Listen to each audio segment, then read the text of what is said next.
سے نہیں۔ مسلمانوں کے دل میں جو چیز ہمیشہ ہونی چاہیے وہ ہے اللہ اس کے رسول کی سچی محبت۔ جب تک انسان کے دل میں اللہ اس کے رسول کی سچی محبت نہیں ہوگی تب تک وہ انسان کبھی بھی کامیاب نہیں ہو سکتا۔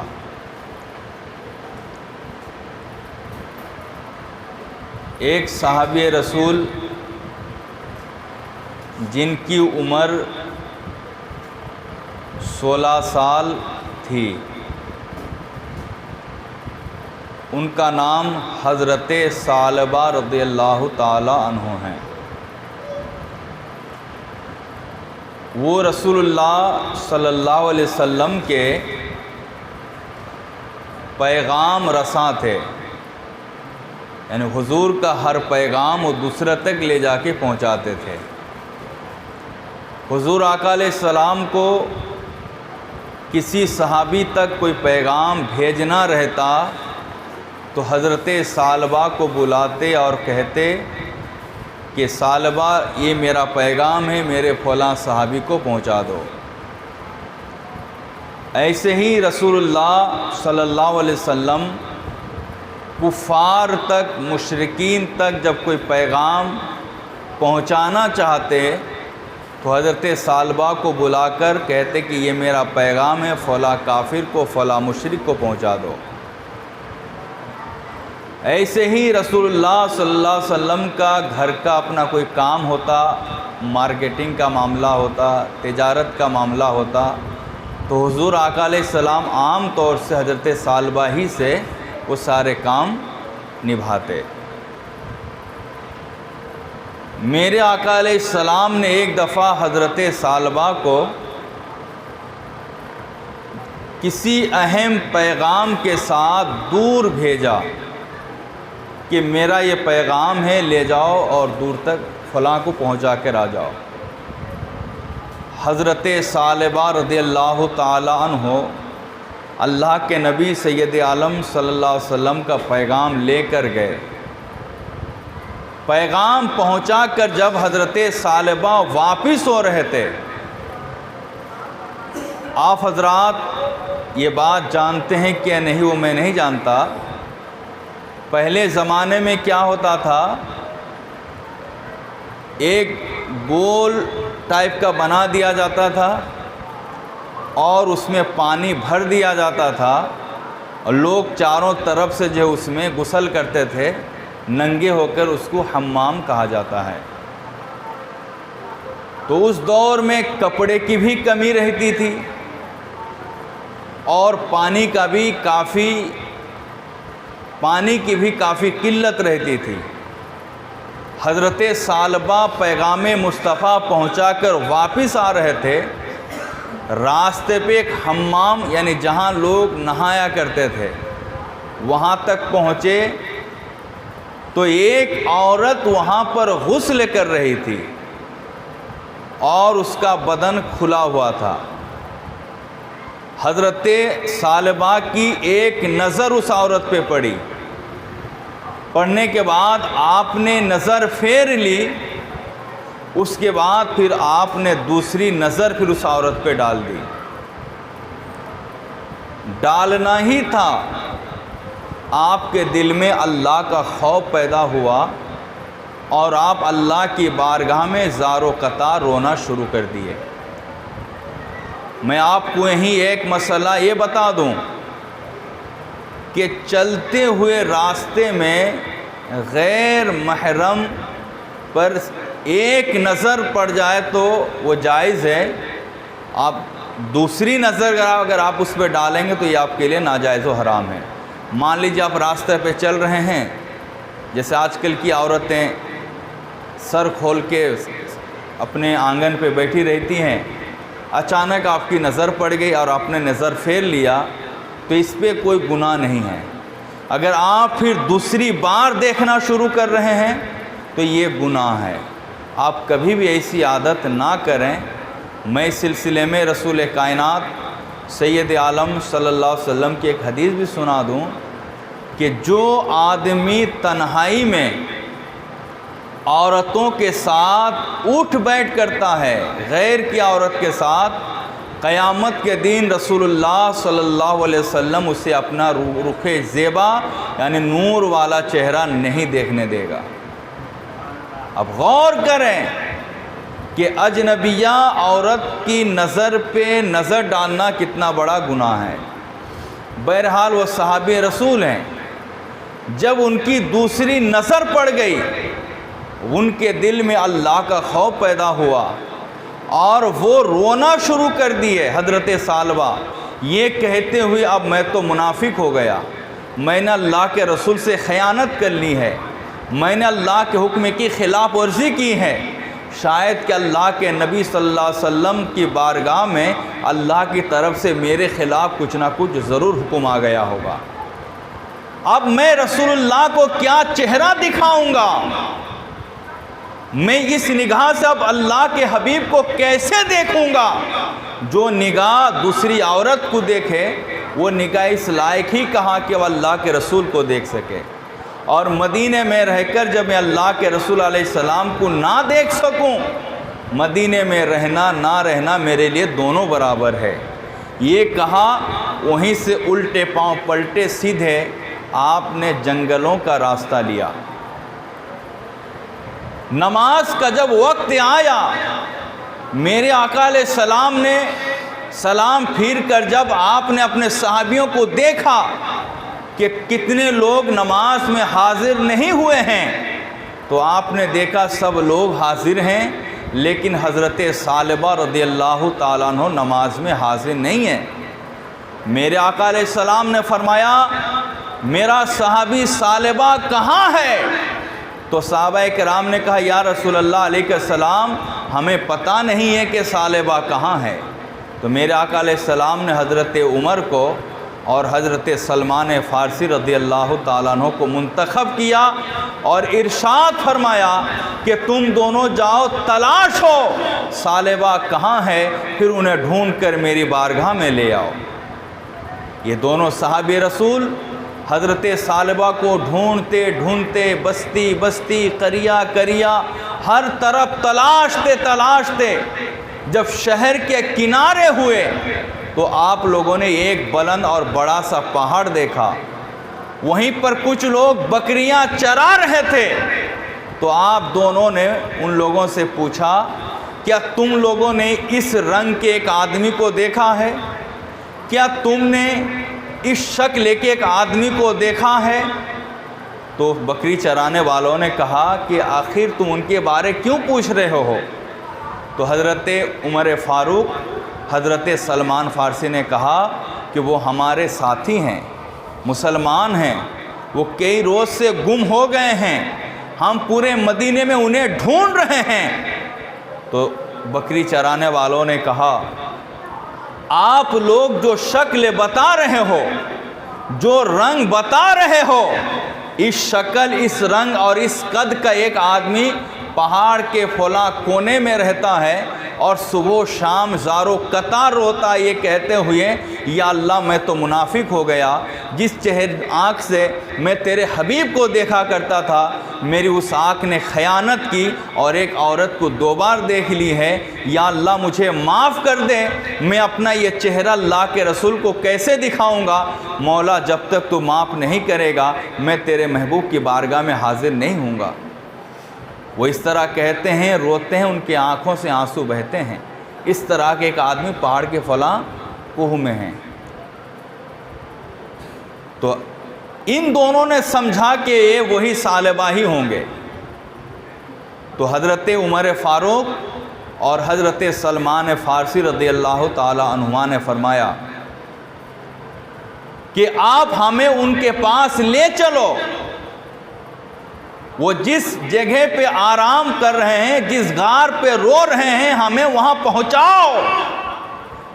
تو وہ چرواہا ان دونوں صحابی کو لے کے پہنچے تو کیا دیکھتے ہیں؟ واقعی حضرت ثعلبہ رضی اللہ تعالیٰ عنہ رو رہے ہیں اور آنکھ سے آنسوں کے دھارے بہہ رہے ہیں، زبان سے یہی جملہ جاری ہے کہ اے اللہ میں نے تیرے رسول کے ساتھ خیانت کی ہے، ان آنکھوں سے میں اپنے محبوب کو دیکھا کرتا تھا اور اس آنکھ نے خیانت کی اور حسیناؤں کو انہوں نے دیکھ لیا ہے۔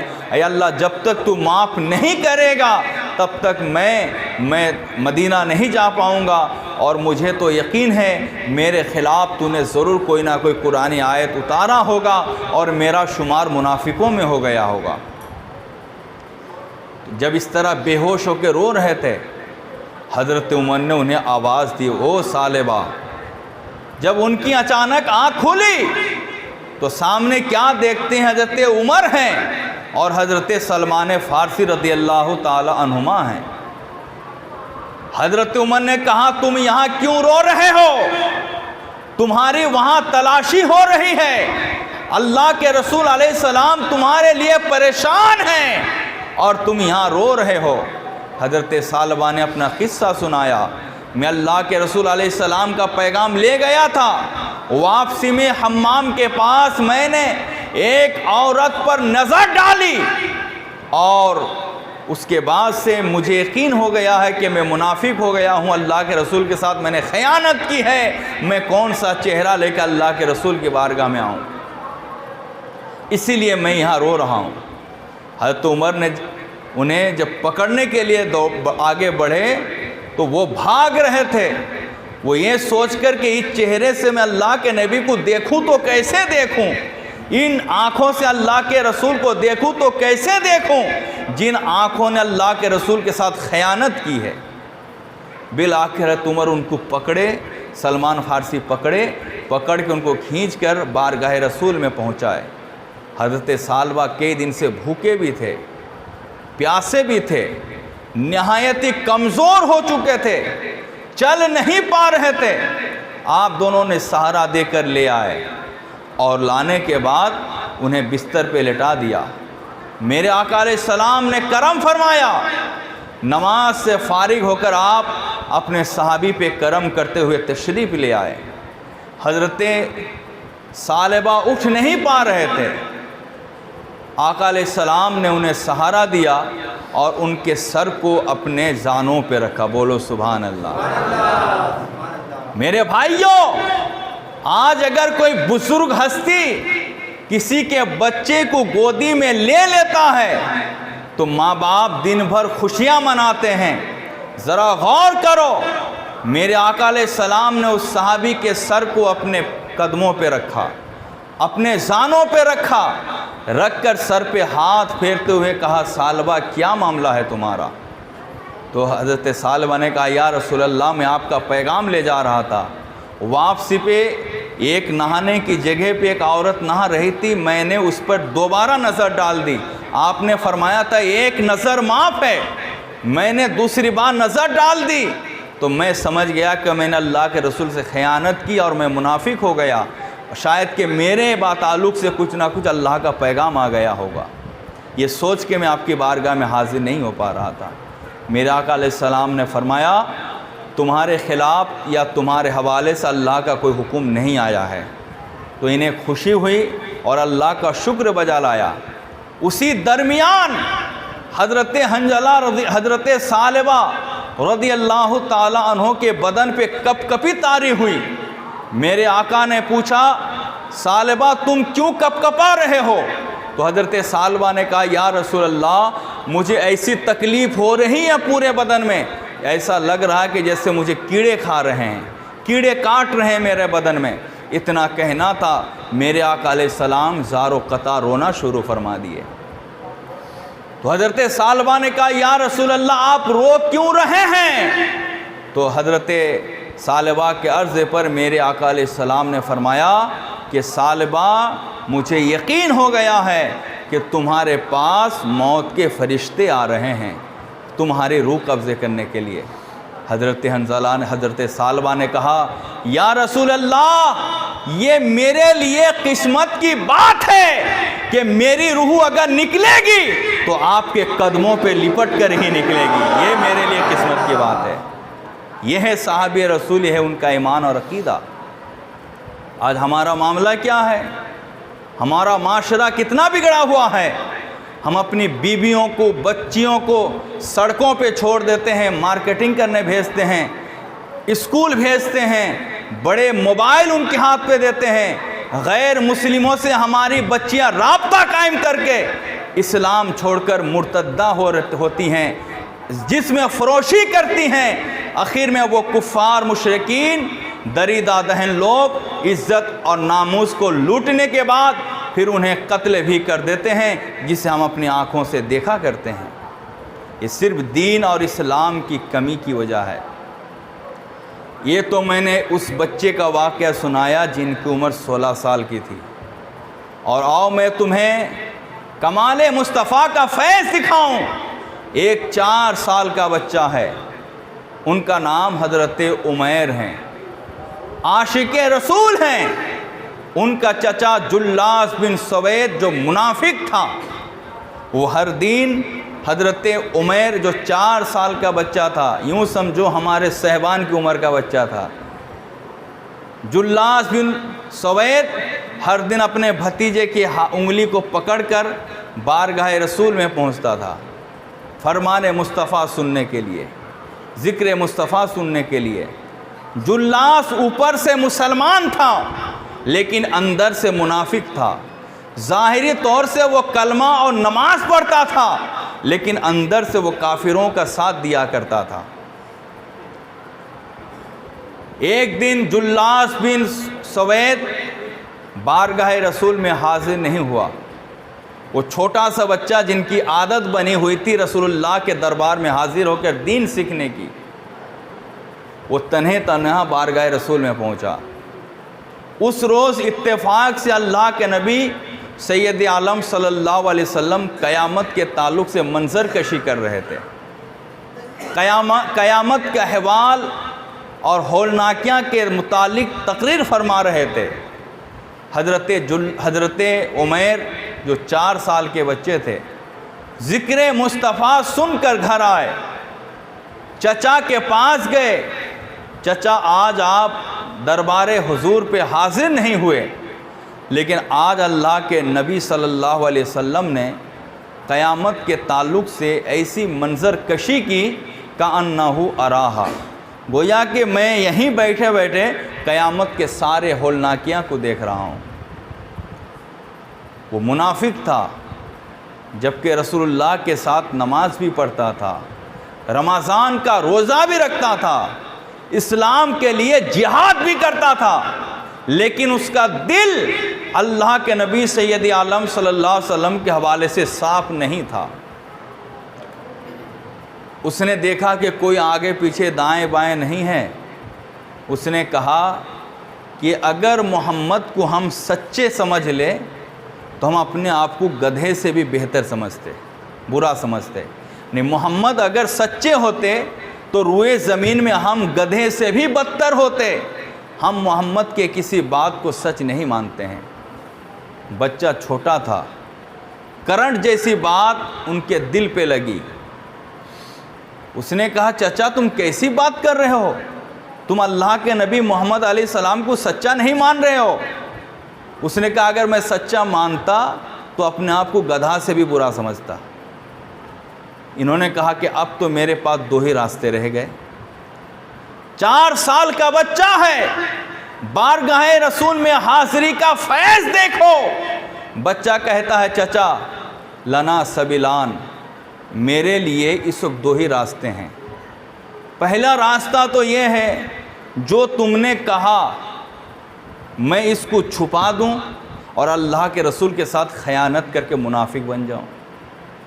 دوسرا راستہ یہ ہے کہ جو کچھ تم نے کہا حرف با حرف اللہ کے رسول علیہ السلام تک میں پہنچا کر مومن ہونے کا کامل ثبوت پیش کروں۔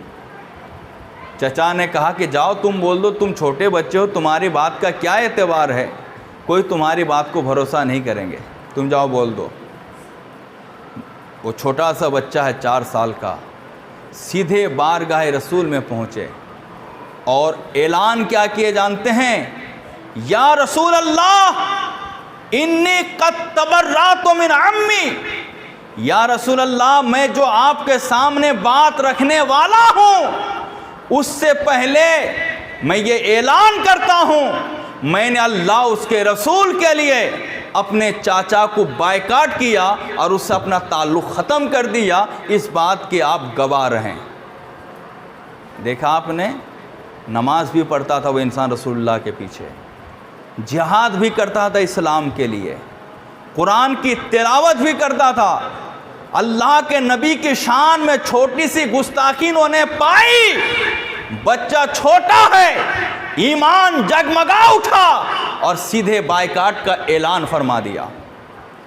آج کا وہابی، آج کا دیوبندی جلاس بن سویس سے کم نہیں ہے، یہ لوگ اس سے بھی بڑے گستاخ رسول ہیں۔ اس لیے کسی کی نماز، روزے، حج و زکوٰۃ دے کر دھوکہ مت کھاؤ، بلکہ یہ دیکھو نماز پڑھنے والا عاشق مصطفیٰ ہے یا نہیں، نماز پڑھنے والا غلام مصطفیٰ ہے یا نہیں، نماز پڑھنے والا دیوانہ مصطفیٰ ہے یا نہیں۔ میرے بھائیوں، درود شریف کا ایک مقرر وظیفہ کر لو۔ شیخ عبدالحق محدث دہلوی رضی اللہ تعالیٰ عنہ نے بڑی اچھی بات کہی ہے۔ آپ فرماتے ہیں ہر مومن تو اللہ کے رسول علیہ السلام پر درود پڑھتا ہی ہے، پڑھے گا، لیکن جو مومن درود کا ایک وظیفہ مختص کر لے گا، یعنی وہ یہ کر لے گا کہ مجھے ہر دن اللہ کے رسول علیہ السلام پر 11 مرتبہ درود پڑھنا ہے، یا 1,00,000 مرتبہ درود پڑھنا ہے، یا 1000 بار درود پڑھنا ہے، یا 100 بار درود پڑھنا ہے، جو اس طرح کی ایک نیت کر کے ہر دن اتنی بار اللہ کے رسول علیہ السلام پر درود پڑھنے کی عادت بنا لے گا، شیخ عبدالحق فرماتے ہیں اللہ اس کی 3 نسل تک جو اولاد عطا فرمائے گا سب کو عاشق مصطفیٰ بنائے گا، عاشق رسول اللہ۔ وظیفہ بنا لو درود کا، نیت کر لو درود کا۔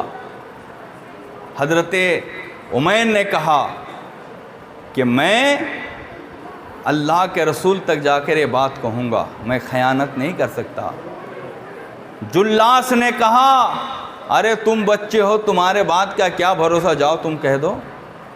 حضرت عمیر رضی اللہ تعالی عنہ میرے آقا علیہ السلام کی بارگاہ میں حاضر ہوئے، پورا واقعہ سنا دیے۔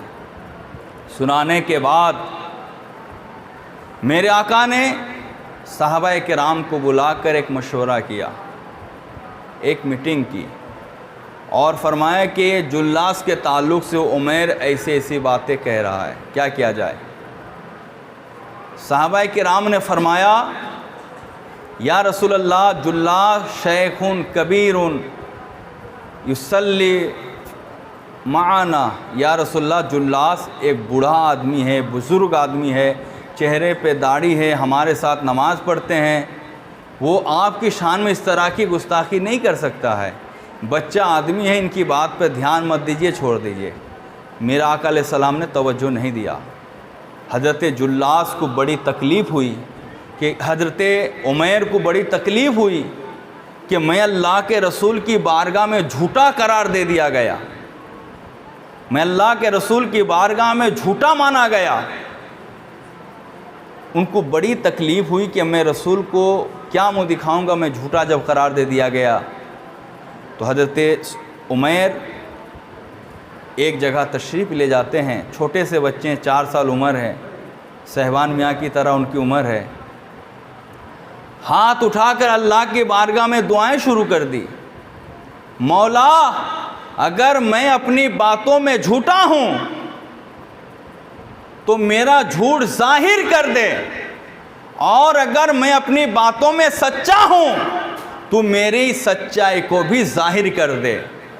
اتنا کہہ کے ہاتھ نیچے نہیں لائے، حضرت جبریل اللہ کی بارگاہ میں پہنچے، اللہ کے نبی سید عالم صلی اللہ علیہ وسلم کے دربار میں پہنچے اور سورہ توبہ کی آیت لے کے اترے، وہ یحلفون باللہ ما قالوا وَلَقَدْ قَالُوا كَلِمَةَ الْكُفْرِ، اے محبوب یہ جھوٹی قسمیں کھا رہے ہیں کہ انہوں نے آپ کی شان میں گستاخی نہیں کی ہے، میں اللہ گواہی دیتا ہوں وَلَقَدْ قَالُوا كَلِمَةَ الْكُفْرِ، اے محبوب جلاس بن سوید نے آپ کی شان میں گستاخی کر کے وَكَفَرُوا بَعْدَ اسلامہم، وہ مسلمان ہو کر آپ کی شان میں گستاخی جو کر دی ہے وہ سیدھے سے کافر ہو گیا ہے۔